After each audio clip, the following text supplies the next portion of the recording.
I walked into Dad's hotel gala, only to hear my stepmother say, "Security, remove her." I left without a word, then moved the hotel, the land, and 17 emailers into my trust. Minutes later, 68 missed calls. By midnight, they knocked my door. My name is Gabrielle Townsend. I'm a real estate attorney. I draft leases, close commercial deals, and read trust documents the way other people read the news, line by line, looking for the trap door. For 16 years, I built a quiet life entirely on my own terms. 3 hours from the harbor, with my name on my own office door and not a cent borrowed from family. I was good at that life. Neat, self-contained. I'd gotten very skilled at not looking at things I wasn't ready to see. This is the story of what happened when I finally looked. To understand any of it, you have to understand my mother first, because everything, the trust, the hotel, the cedar box, the 16 years of silence, all of it leads back to her. Diane Townsend bought the Harbor Crown in 1985 when it was a 40-room ruin sitting on the most beautiful piece of waterfront real estate on the coast. The bank laughed at her application. She mortgaged everything twice anyway. She painted rooms herself on weekends, learned the boiler by hand from a retired plumber who charged her nothing because she brought him lunch every Saturday for 3 months, and refinished the lobby floors from instructions in a library book. By the time I was old enough to walk the halls, senators booked the corner suites and couples planned weddings 2 years out. She was 32 when she bought it. She had $9,000 and a spiral notebook full of plans. She did not consider failure a serious option. Every evening at 6 o'clock, the harbor buoy bell rang out across the water. My mother would stop whatever she was doing, mid-sentence, mid-signature, and listen until it finished. She never explained why. It was just what she did. I grew up watching it, understanding without being told that some things deserve a moment of silence. She had a brass plaque made and installed by the tall lobby window, the one that looked straight out at the dock. One line, engraved at her direction, built on the water, kept by the people who mean it. I used to trace the letters with my finger while she worked. My father came into our lives when I was 7, a soft-spoken, kind-eyed insurance man with no strong opinions and a talent for staying out of the way when my mother was making decisions. He was good at comfort and poor at conflict, which worked well enough while she was alive and revealed itself as a problem the moment she wasn't. She got sick the winter I turned 20, pancreatic, the kind that doesn't negotiate. She died in March. I came home in a black dress that didn't fit, numb in a way I didn't have words for yet. My father held my hand at the service and said we'd figure it all out together. We never talked about the hotel again. I assumed it had passed to him the way everything passes to the husband who's still breathing. I was a law student, then a lawyer, and I understood exactly how estate transfers worked, and I still assumed without checking. I told myself that was grief, that looking too closely would hurt more than not looking. I was wrong about what I thought I knew. I just wouldn't find out for 16 years. Sal worked the door from before I was born. He was a big, quiet man who dressed like the building deserved the respect. Pressed uniform, polished shoes, hands at his sides, and he was there every morning before anyone else and every evening after everyone had gone. He and my mother had an understanding that didn't require much talking. He looked after the building when she couldn't be there. She looked after him when the world wasn't being kind. That was the whole arrangement. Unwritten, perfectly observed. I spent my childhood in that building. I did homework at the corner of the front desk while my mother worked. I knew every staff member by name. I came home on college breaks and ate breakfast in the kitchen with the line cooks and felt the building the way you feel a house you grew up in. Not as a structure, but as something alive, something that knew you. Vivian Hale came in 3 years after the funeral as a hospitality consultant my father hired to modernize the brand. Sharp, polished, with a laugh she could switch on like a tap. She had credentials and a client list that looked good on paper. Within a year, she was my stepmother. Within 2, she ran the place. It was gradual enough that each step looked almost reasonable on its own. First, she quietly folded my mother's charitable fund, the one that sent local kids to culinary school, into something called the Hale Family Initiative. Same money, new name. Then the lobby plaque my mother had engraved came down for renovations and never went back up. Then the whole property got rebranded as the Hale Collection, with a new logo, new stationery, and a website where the founding story somehow began the year my father remarried. My mother's name disappeared from it completely. Vivian's daughter Brooke, 30 years old and never having poured a cup of coffee in that hotel, was given the title of creative director and an office on the top floor. She redesigned the napkins. She gave a magazine interview about the philosophy behind the rebrand. She described it as honoring the past while building toward the future. I said something once. It was Thanksgiving, 4 years before the gala, and I asked as gently as I knew why my mother's name was gone from the building she built. Vivian set down her wine and looked at me like I'd tracked mud across her floor. "Diane's gone," she said. Her voice was almost kind. "This is the Hale era now." My father studied his late. I drove home that night and didn't go back for 4 years. I told myself the silence was dignity. Looking back, I understand it was surrender. Every year I stayed quiet was a year the fiction had more room to breathe. Then the invitation arrived. Cream cardstock, gold lettering, the Harbor Crown's 40th anniversary gala. At the bottom, in my father's shaky handwriting, "We'd love for you to come, Gabby." First words he'd sent me in over 4 years. I almost threw it away twice. What stopped me wasn't him. It was the address. My mother's building, wearing someone else's name, being celebrated for 40 years that hadn't all been theirs. I told myself I'd stay 1 hour. Didn't make it 20 minutes. The lobby was the first wound. Where the brass plaque had hung by the tall window, there was now a backlit chrome panel. The Hale Collection, a founding date that wasn't true, a mission statement that could mean anything and therefore meant nothing. The window still looked out at the dock. Nobody was looking out of it. I was standing there when I heard my name. Not Gabriel, not Ms. Hale's stepdaughter. My name. Good to see you home, Miss Townsend. Sal. He had to be 70 now, but he stood the same way he always had, straight and serious, as if the door behind him was worth keeping. He'd worked this entrance since before I was born. He took my jacket with both hands. They put your mother's things in storage, he said quietly. 4th floor, back corner. The plaque too. I know where it is. Before I could respond, I saw Vivian's head turn from across the room. Brooke gave a magazine interview about the philosophy behind the rebrand. She described it as honoring the past while building toward the future, a sentence that can mean anything and therefore means nothing. She had never spent a night in the building she was rebranding. She had never met a single long-term guest. She had redesigned the napkins and called it Vision. I drove home from that Thanksgiving thinking about my mother painting rooms herself on weekends, about Gerald and the boiler, about the library books on plumbing, about 31 students who'd gone to culinary school on money my mother had set aside specifically for them, now flowing through a fund with a different name and different letterhead. I drove 3 hours and didn't turn around, and I filed it under the same category I'd been filing things under for years. Not looking is not the same as not knowing. The room was full. Investors near the bar, a reporter from the regional business journal working the edges with a recorder, 2 board members by the windows, and my father near the dais, older and grayer than I remembered, laughing too loudly at something Brooke had said. Vivian moved through it all like someone who is used to being the most important person in any given room. She reached me and the smile dropped, cleanly, the way a mask comes off. What are you doing here? Her voice was quiet and controlled, aimed only at me. My dad invited me, I said. I kept my voice level. I have the card with his handwriting. There's been a mistake. She said it at half volume, then repeated it at full volume, loud enough to carry to everyone nearby. This is a private event, for family and partners. I am family, I said. She lifted one hand, one deliberate manicured hand, signaled the men in dark suits near the entrance, and said it clearly, where the reporter and the board members and every investor in a 20-foot radius could hear it. Security. Remove her. She's not family. The room went quiet in a ring that spread outward from us. I looked for my father. He was already at my elbow, color rising in his face, his voice barely above a whisper. Gabby, please, don't make a scene. Not to her, to me. I held his eyes for a moment, just long enough to make sure he understood I saw what he'd chosen. Then I took my jacket from Sal's hands, turned, and walked out without a word. Behind me, Vivian's voice warmed again, smoothing it over for the room. Some people just can't let go of the past. I heard it. I kept walking. The cold off the water hit me at the door. Out past the dock, the buoy bell rang. 6 o'clock. Same low note my mother used to stop for. I stood at the edge of the circular drive and let it finish. Then I tipped the valet, got in my car, and sat with my hands on the wheel. She's not family, said out loud, said on purpose, said in the building my mother had built with $9,000 and a library book on plumbing, said to a room full of people who watched me walk out. Under the hurt was something colder and more awake, not anger, something that felt more like finally paying attention. I started the car and drove, not home, to the storage facility on Route 9, the one I'd been paying for every month since the funeral and had not entered in 11 years. Unit 114. Concrete floor, bare bulb, cold, the metal walls did nothing to stop. In the back, on a shelf I'd built myself, was the cedar box. Tight-grained wood, the color of dark honey, brass latch gone stiff with cold and years, my mother's initials burned into the lid. My father had pressed it into my hands at the funeral reception. This is yours, just yours, and I had never opened it, not once in 16 years. I carried it to the front of the unit, sat down on the floor, and put my thumb on the latch. I want to be honest about what happened before I opened it. I cried. Not the composed kind, the delayed kind, the kind that has been building behind a door held shut for 16 years. And when it came, it was not dignified at all. For my mother. For the 20-year-old in the wrong dress. For every 6 o'clock bell I'd let pass without stopping. For the plaque face down in a storage room 4 floors above the lobby where it was supposed to hang. When it passed, I wiped my face on my sleeve and raised the lid. There were photographs in the box. A letter. A lock of hair from my first haircut. The date in her handwriting on the outside bold. A gold ring I didn't recognize, but none of those were on top. Tucked under the lid, held in a brittle elastic band that snapped when I touched it, was a business card. Cream stock, navy lettering. A name, Marion Webb. Below it, a title I had to read twice, because I read titles like that for a living, and the first reading didn't fully register. Independent trustee, Coastal Fiduciary Partners, and below that, in my mother's handwriting in blue ink, call her first. An independent trustee means a trust. Not a will, a trust, with its own fiduciary, completely outside my father's authority. That means assets were structured separately from him. That means nothing passed to him the way I had assumed. I am a real estate attorney. I have built structures like this for clients. I knew instantly, in the cold of that storage unit at midnight, what those 2 words meant. I called the number. It rang twice. A woman answered, awake and entirely unsurprised. This is Marion Webb. I said my name. Said I thought she'd known my mother. There was a pause. The kind that contains a great deal of information about what a person already knows. Miss Townsend. Her voice was careful and warm and certain. I've been waiting a long time for this call. We met the next morning in her office, which smelled like good coffee and old paper. On the table between us was a thick folder tabbed with my mother's name. She walked me through it slowly, watching my face. My mother had engaged the firm in 2007, 2 years before she died. She'd built a holding company, quiet, single purpose, the kind nobody notices. And that company owned the waterfront parcel, the land, and the building on it. The Hale Collection doesn't own the hotel, I said. It leases it, Marion corrected. From a trust your father has been co-trustee of on strictly limited terms since your mother died. He has never owned the building, Gabriel, or the land. Neither has his wife. I want to explain what my mother had done, because it is elegant elegant in a way that I still find remarkable for someone who learned everything she knew from library books and patient tradesmen. She separated the property from the business before she died. The land and building went into the trust, into the holding company the trust owned. The operating business, the actual hotel operation, lived in a separate entity, my father's company. And that company did not own the building. It leased it. It paid rent into the trust account every month. My father's company was the tenant. My mother's trust was the landlord. Lawyers call it an opco-propco split. Rich families with good advisors call it sleeping soundly. My mother called it nothing because she never explained it to anyone. She just built it quietly 2 years before she died and put it where nobody would find it unless they knew to look. My father had been named interim co-trustee after her death with narrow, specific powers. He could approve operational decisions. He could authorize repairs. He could sign off on the accounts. He could not sell the property. He could not amend the trust. He could not remove the independent trustee or change who inherited it. The successor trustee, who received full control on their 36th birthday, was me. I had turned 36 in October, 6 weeks before Vivian told a guard to remove me from the building. Marian turned another page. There's a reserve account, she said. Your mother set it aside as a cushion, so whoever inherited would never have to mortgage the building the way she once had. She told me the amount. I had to put my coffee down. $17 million.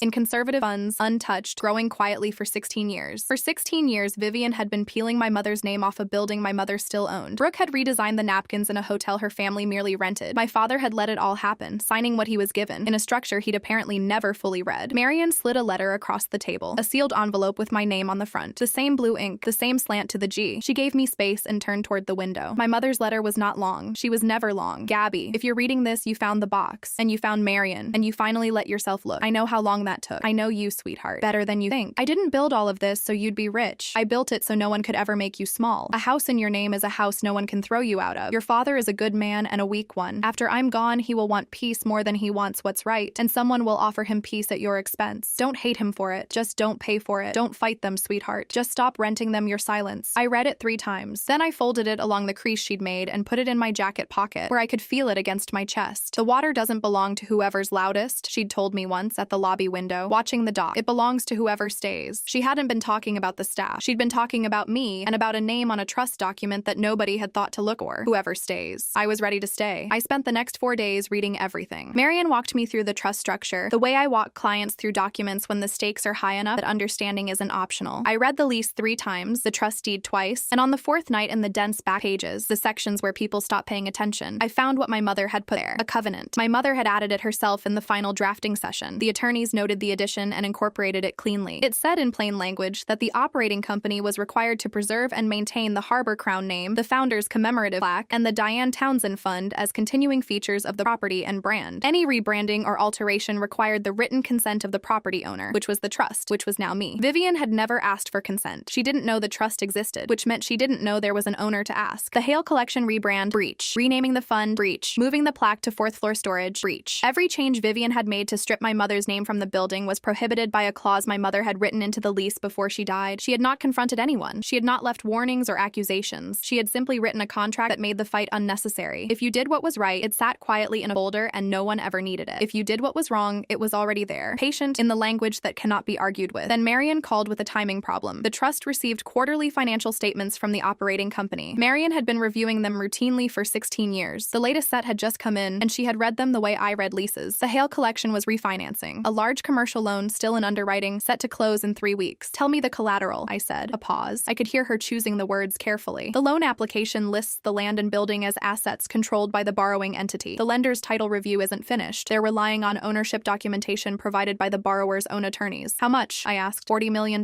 They were borrowing $40 million against a building they didn't own. The whole galas, the investors at the bar, the reporters, the speeches about the bright future of the Hale Collection had been a sales pitch. They were performing solvency and scale in front of the people they were in the process of borrowing from, using my mother's property as collateral. If the loan closed, the mess would take years to untangle. But if I assumed the trusteeship before it closed, and the lender received a clear statement from the actual property owner before the wire cleared, the truth would simply be the truth. No courtroom, no litigation, just documents. Doing the work documents were built for. 3 weeks. I had 3 weeks to stop being silent. They came for me before I was ready for them to. A courier arrived at my office on a Thursday with a thick envelope. Inside, a cease and desist letter, 3 pages, from an attorney named Gregory Pace, listed as general counsel of the Hale Collection. It accused me of harassing the company's fiduciary partners and demanded I stop all inquiries immediately. The language was confident and dismissive, designed to feel like the last word. Then, at the end, the thing that was supposed to end it entirely. Pace claimed the trust had been amended. He attached a document, 3 pages, notarized, my father's signature at the bottom, purporting purporting to remove me as successor trustee and name my father sole trustee with full powers, dated 11 years ago. I felt the floor tilt for exactly one breath. Then I started reading it the way I read everything, line by line, looking for the trapdoor. It took about 90 seconds to find 3. The first, my mother's trust became irrevocable the day she died. Irrevocable means what it sounds like. No one can amend it afterward. The document was dated 5 years after her death. You cannot amend a trust on behalf of a dead woman. The second, even a valid amendment, required the written consent of the independent trustee. There was no signature from Marion's firm anywhere on the document. The third was smaller and somehow worse. The amendment referred to the Diane Townsend Foundation. My mother never used the word foundation. She was precise about language in a way that people are when they've had to fight for everything they have. It was the fund. That specific word was in the trust deed, the covenant, every document she had ever written. Foundation was Vivian's word, from the Hale Family Initiative paperwork. Whoever drafted this forgery had copied the name off Vivian's rebrand documents and never checked the original. They had not known the dead woman's own words well enough to fake them correctly. I called Marion and read her the 3 problems. Gabriel, she said slowly, do you understand what they've just done? They handed you proof of intent. Someone in that organization understood what the trust meant and decided the answer was to make it disappear. They handed me a courtroom, she said. If you want one? I thought about it. Really thought. A courtroom with this evidence could run for years and leave marks on everyone. There was a version of this story where I left Vivian with nothing. I didn't want a courtroom. I wanted the lobby. I called Sal. He met me at the service entrance at 11 o'clock on a Tuesday night, walked me to the freight elevator in the back, the one my mother had used when the boilers acted up, and led me to the storage room on the 4th floor, behind 3 plastic bins of obsolete Hale collection signage. Leaning face down against the back wall like something hidden in shame was my mother's plaque. I turned it over. The brass had gone dark with neglect, to surface dull where it used to catch the afternoon light, but the engraving was there, every letter exactly as she'd specified. Built on the water, kept by the people who mean it. Out the storage room window, across the dark harbor, the buoy bell rang. 11 o'clock, not 6, but the same low note. I stood there with the plaque in my hands and understood what kind of person I was going to be when this was over. Not the kind who burns things down. The kind my mother had raised. I called Marion from the freight elevator. I'm ready to sign, I said. My father called me the night before I signed. I don't know how he sensed it. I hadn't told anyone, but he'd always had the particular anxiety of a man who spent his life avoiding conflict. Very good at detecting when it's no longer avoidable. He asked if we could meet. Not at the hotel, not anywhere they frequented. A diner halfway between his world and mine. Neutral ground. He was there when I arrived, in a back booth with a cup of bad coffee gone cold and a napkin he'd folded and unfolded into softness. He looked smaller than at the gala. The curated version of him had been left at home. Your mother set something up, he said. Didn't she? Not a question. I looked at him across the booth, tried to locate the man who had held my hand at the service and said we'd figure it all out together. He was there, somewhere, behind 16 years of comfort, and the specific softening that happens to people who have let someone else absorb everything difficult. You knew there was a trust, I said. He wouldn't meet my eyes. He turned his coffee cup. I never knew the details. Vivian's people handled it. They told me to sign some things. I signed them. They said it was all in order, and I believed them because it was easier. They told you to sign an amendment 11 years ago, I said quietly. His hands went still, so he remembered. I watched the stillness settle over him, watched the grief surface that he'd been keeping beneath the comfort and the compliance for 16 years. His eyes filled. He looked up. I miss her, he said. His voice broke on the second word. Your mother. Every day. I'm not the man she thought I was. I almost reached across the table. Then he leaned forward, his voice dropping the way it had at the gala, the same instinct regardless of the setting. Whatever you found, please, Gabby, don't blow up the family. Vivian worked hard. She built something.